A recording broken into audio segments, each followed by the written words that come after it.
ప్రభాకర్ రెడ్డి గారు retired IAS. వారు disaster మేనేజ్మెంట్లో కూడా పనిచేసిన అనుభవం ఉంది కదా సార్ మీకు? ఎస్. ఒక విషయం చెప్పండి సార్, ఇట్లాంటి సిచ్యువేషన్లో ఏ ఏ వ్యవస్థలు కలిసి పని చేయాల్సినటువంటి అవసరం ఉంటుంది? అంటే డిస్ట్రిక్ట్ అడ్మినిస్ట్రేషన్లో ఎక్కువ బాధ్యత ఉంటుందన్నమాట. ఎందుకంటే అక్కడ ప్రజలకి జరగబోయేటువంటి కష్ట నష్టాలని వాళ్ళు దగ్గరుండి తీర్చే ప్రయత్నం చేయాలి.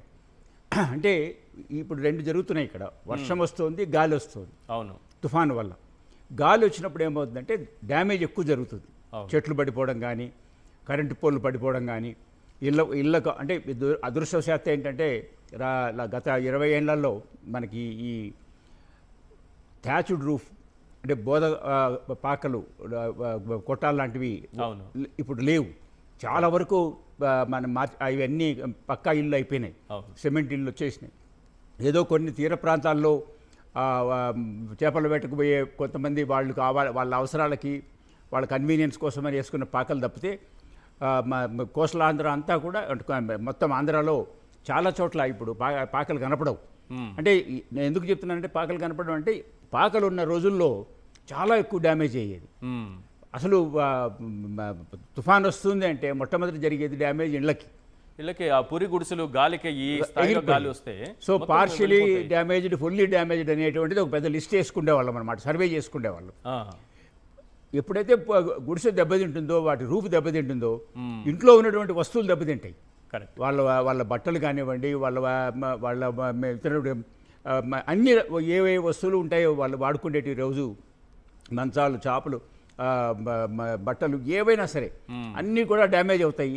రూఫ్లో ఎప్పుడు పోయిందో నీళ్లు ఇంట్లో పడిపోతాయి అన్నమాట. కాబట్టి ఇల్లు మొత్తానికి డ్యామేజ్ అయ్యే అవకాశం ఉండేది అనమాట. ఇప్పుడు కొంచెం తగ్గింది.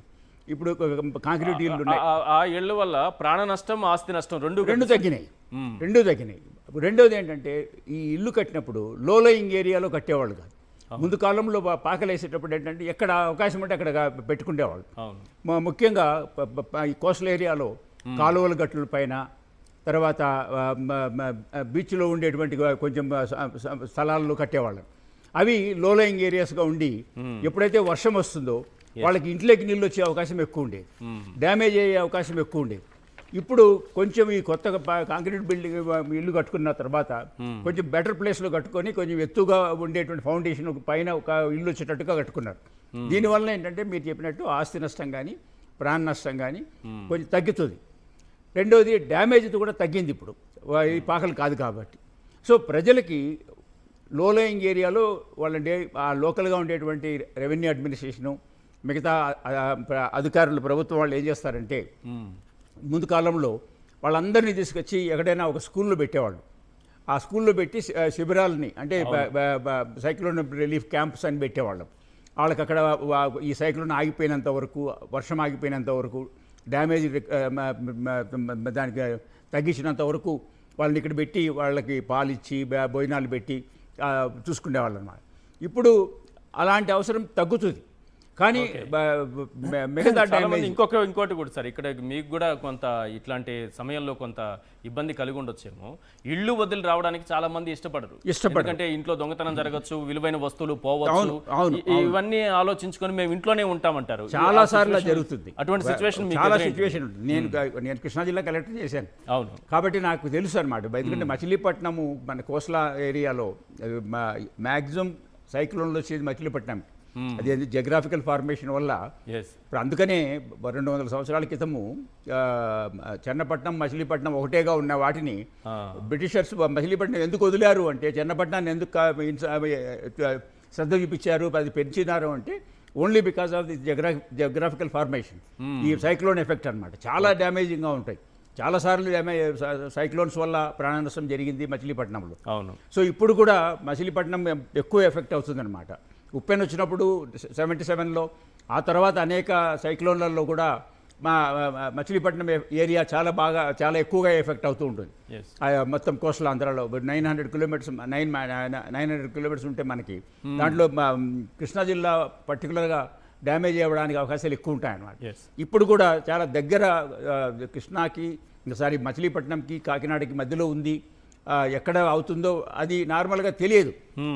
అది గెస్సింగ్లోనే ఉంటారు కానీ స్పెసిఫిక్గా ఇక్కడ అది క్రాస్ అవుతుంది, ఇక్కడ డ్యామేజ్ అవుతుందని చెప్పలేరు.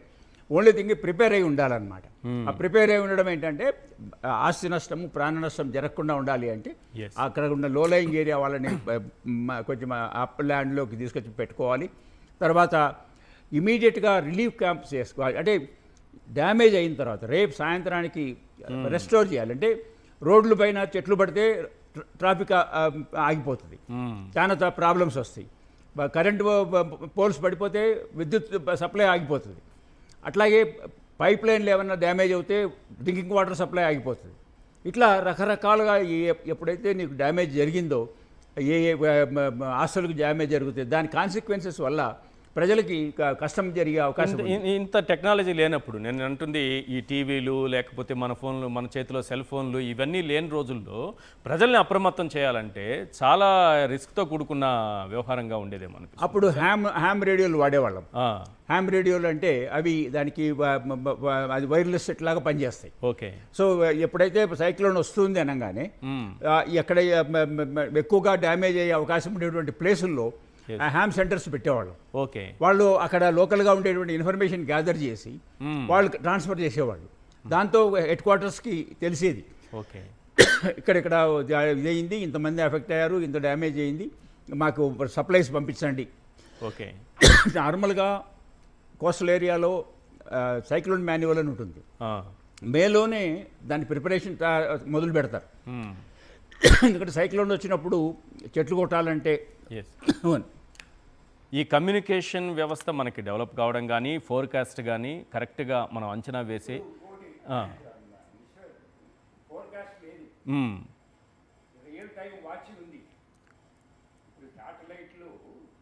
ఆకాశంలో నుంచి every inch of the moment of the cyclone, eye of the సైక్లోన్ని ట్రాక్ చేసేటువంటి రియల్ టైంలో చేస్తున్నారు. ఓకే. ముందు కాలంలో ఏంటంటే ఇది ఇట్లా ఉంది కాబట్టి ఇట్లా జరుగుతుంది కాబట్టి ఇది ఇక్కడ క్రాస్ కావచ్చు, ఇంత స్పీడ్ కావచ్చు, ఇంత టైం పట్టవచ్చు అని గెస్ చేసే అప్రాక్సిమేట్ గెస్సులు ఉండేవి. ఇప్పుడు గెస్సులు లేవు. ఇప్పుడు యాక్చువల్గా they are tracking it real టైంలో అనమాట. అంటే ఎక్కడెక్కడ నువ్వు ఉందో, సేపు ఎక్కడికి వస్తుందో అనేది. ఓన్లీ థింగ్ ఏంటి కావాల్సింది ఏంటంటే దాని డ్యామేజ్ కంట్రోల్ చేసుకోవాలి. ఎందుకంటే దాని డ్యామేజ్ని మనం ఆపలేం కదా. అవును. అది చేసేటువంటి ఇప్పుడు అది యాక్చువల్గా ఐ ఆఫ్ ది సైక్లోన్ అంటే ఇట్ ఈజ్ వ్యాక్యూమ్. దాని చుట్టుపక్కలంతా ప్రెషర్ ఉంటుంది, దాని మధ్యలో వ్యాక్యూమ్ ఉంది. ఆ వ్యాక్యూమ్ లాక్కుంటూ వస్తుంది అనమాట ఇక్కడికి ఒడ్డుపైకి. ఒడ్డుపైకి వచ్చినప్పుడు వీక్ అవుతుంది అంటారు. వీక్ అయ్యే లోపలే it sucks lot of air and water in to that. దానివల్ల తుఫాన్లు వస్తాయి. ఇప్పుడు నా భయం అంతా ఏంటంటే పర్టికులర్గా కోస్టల్ ఆంధ్రాలో ఈ ఈస్ట్ వెస్ట్ గోదావరి, కృష్ణా, గుంటూరులో ఇప్పుడు హార్వెస్టింగ్ సీజన్ దగ్గర వచ్చింది. ఎక్కువ డ్యామేజ్ జరిగేది ఎప్పుడంటే ఈ పంట కోతలకు వచ్చిన పంటలు మునిగితే 2-3 రోజులు మునిగి ఉన్నాయనుకోండి, పూర్తిగా అవి డిస్కలరేషన్ అయిపోతుంది, మోసలు వచ్చేస్తాయి. నాకు అనుభవంలో జరిగింది ఏంటంటే ఆ రోజుల్లో కమ్యూనికేషన్ కొంచెం తక్కువ ఉండి కాలువలు ఆపేయాలి. ఇప్పుడు నెట్వర్క్ ఆఫ్ కెనాల్స్ ఉన్నాయి కదా, గోదావరి అండ్ కృష్ణ, ఇవి ఇమీడియట్గా ఇప్పటికీ చేసిండొచ్చు అనుకుంటున్నా, కానీ నా అనుభవం కూడా చెప్తున్నాను. సార్, మనకు ఒక బ్రేకింగ్ న్యూస్ అంతోంది సార్. మోంతా తుఫాన్ తీరాన్ని తాకింది. ఇప్పుడే మనకు దానికి సంబంధించినటువంటి బ్రేకింగ్ న్యూస్ అంతోంది. తీరాన్ని తాకినటువంటి ప్రక్రియ ప్రారంభమైంది. ఇది దాదాపు మరో 4 నుంచి 5 గంటల సమయం, పూర్తిగా తీరాన్ని దాటడానికి 4 నుంచి 5 గంటల సమయం పడుతుంది. ఇప్పటికే మోంతా తుఫాన్ తీరాన్ని తాకిందనేటటువంటి బ్రేకింగ్ న్యూస్ మనం చూస్తున్నాం. ప్రారంభమైనటువంటి తీరాన్ని దాటే ప్రక్రియ 4 నుంచి 5 గంటల పాటు ఉంటుంది. ఈ సమయంలో బలమైన ఈదురుగాలులు, భారీ వర్షం, కుండపోత భారీ వర్షం కురుస్తుంది. దీని ప్రభావం రేపంతా కూడా ఏపీలో ఇప్పటికే రెడ్ అలర్ట్ ఉన్నటువంటి ఆ జోన్లో, ఆ జిల్లాల్లో పూర్తి స్థాయిలో ప్రభావం రేపంతా కూడా కొనసాగుతుందని అంటున్నారు. తెలంగాణలోని కొన్ని ప్రాంతాలపైన, కొన్ని జిల్లాలపైన ఇది ప్రభావం చూపిస్తుంది. ప్రారంభమైంది, తీరాన్ని తాకేటటువంటి ప్రక్రియ ప్రారంభమైంది, తీరాన్ని తాకింది. 4 నుంచి 5 గంటల సమయం పడుతుంది. ప్రధానమైనది ఏంటంటే ఇది చాలా కీలకమైనటువంటి సమయంగా మనం భావించాలి. అందులో రాత్రి సమయంలో జరుగుతోంది కాబట్టి ఈ నష్టాన్ని నివారించడంలో అధికారులు ఎంత కృషి చేసినప్పటికీ కూడా రాత్రి వేళల్లో సహాయక చర్యలు కొనసాగించడంలో కాస్త ఇబ్బందులు ఉంటాయి. అలాగే సముద్రం యొక్క అలల ఆటుపోట్లు కానీ, అలలు ఎగిసి పడుతున్నటువంటి విధానం కానీ, అలలు ముందుకొస్తున్నటువంటి ఎంత దూరం ముందుకొచ్చింది, ఎంత ముందుకొచ్చింది అన్న విషయాన్ని కనుగొనడం కానీ ఈ రాత్రి వేళల్లో అది సాధ్యపడదు. అలాగే విద్యుత్ వ్యవస్థకు తీవ్ర స్థాయిలో అంతరాయం ఏర్పడుతుంది కూడా. ఈ ఎదురుగాలులకు అంతరాయాన్ని పునరుద్ధరించడానికి, విద్యుత్తును పునరుద్ధరించడానికి కూడా కొంత సమయం పడుతుంది రాత్రి వేళల్లో సహాయ సహకారాలకి. కాబట్టి అధికారులు చెప్పినట్టుగా, ప్రభుత్వం చెప్పినట్టుగా ప్రజలందరూ కూడా సురక్షిత ప్రాంతాల్లో ఉండాలి, ఇళ్లలోనే ఉండాలి. లేదంటే వారికి పునరావాస కేంద్రాలు ఏర్పాటు చేస్తుంటే ఆ పునరావాస కేంద్రాల్లోనే తలదాచుకోవాలి, అక్కడే ఉండాలి. అలాగే ఎవరూ కూడా బయటకు వెళ్ళొద్దు. ఇప్పటికే మోంధా తుఫాన్ తీరాన్ని తాకింది. ఎప్పుడు తీరాన్ని తాకుతుందా, ఏ క్షణంలో దీని ప్రభావం ఏ స్థాయిలో ఈ రాష్ట్రం పైన విరుచుకుపడుతుందనేటటువంటి భయాందోళన కొనసాగుతున్న సమయంలో మోంధా తుఫాన్ తీరాన్ని తాకిందనే బ్రేకింగ్ న్యూస్ మనం చూస్తున్నాం. ప్రజలు అప్రమత్తంగా ఉండాలి. రోడ్లపైన ఎవరూ కూడా తిరగకండి. ఈదురుగాలులకు చెట్లు, విద్యుత్ స్తంభాలు కూలిపోయేటటువంటి ప్రమాదం ఉంది. కాబట్టి రోడ్లపైన ఎవరూ లేకుండా, అలాగే 8:30 నుంచి రాత్రి 8:30 నుంచి పూర్తి స్థాయిలో జాతీయ రహదారులపైన, హైవేలపైన కూడా వాహనాలని పూర్తిగా నిలిపివేస్తున్నారు. ఈ రెడ్ అలర్ట్ ఉన్నటువంటి జోన్లు అలాగే జిల్లాలన్నింటిలో కూడా దీని ప్రభావం చాలా ఎక్కువగా ఉండబోతుంది. Sir please. సో ఇప్పుడు నేను అనుకున్నాం కదా, రియల్ టైం ట్రాక్ చేస్తున్నారు. ఎస్, ఇప్పుడు క్రాస్ అవుతుంది, టచ్ అయ్యింది అంటే అర్థం ఏంటంటే satellite is watching it. So అది అట్లా పెట్టుకుంటే దాని ప్రభావం ఉంటుంది. అదృష్టవశాత్తు చాలా పెద్దది కాదు. నేను చూసిన వాటిల్లో కొంచెం, నేను చూసినప్పుడు 200 కిలోమీటర్ల స్పీడ్తో గాలిలో వచ్చిన సందర్భాలు ఉన్నాయి. సో పాయింట్ ఇక్కడ ఏంటంటే డ్యామేజ్ కంట్రోల్కి ఒకవైపున ఆస్తి ప్రాణ నష్టాలు కాకుండా చూసుకుంటూ, ప్రజల్ని సురక్షిత ప్రాంతాల్లో పెట్టుకుంటూ పంటల్ని జాగ్రత్త చూసుకోవాలి. ఇప్పుడు కాలువలన్నిటినీ క్లోజ్ చేయాలి. కాలువలు క్లోజ్ చేసినప్పుడు సిస్టమ్ ఎట్లా పనిచేస్తుందంటే కోస్టలాంధ్రలో, సారీ డెల్టాలో, ఏ కాలువ అయితే నీకు పొలాలకు నీళ్లు తెస్తుందో అదే కాలువ డ్రైనేజ్ లాగా పనిచేస్తుంది. అంటే పొలాల్లో ఎప్పుడైతే నీళ్లు నిలబడి పంట తడిసిపోయి అది చెడిపోయి మోసులు వచ్చేటువంటి పరిస్థితి రాకుండా పొలంలో ఉన్న నీళ్ళని కాలువలోకి లాగుతుంది, రివర్స్లో అనమాట. ఆ పని చేయించగలిగితే డ్యామేజ్ తగ్గుతుంది. అది కొన్ని సమయాల్లో ఏంటంటే నీళ్ళని ఆపిండరు, స్లూయిస్ అన్ని నీళ్ళలో క్లోజ్ చేసేసి నీళ్లు కానీ ఆపింటే ఏది గోదావరి డెల్టా, కృష్ణా డెల్టాలో 2 చోట్ల పడబోతుంది అనమాట వర్షం.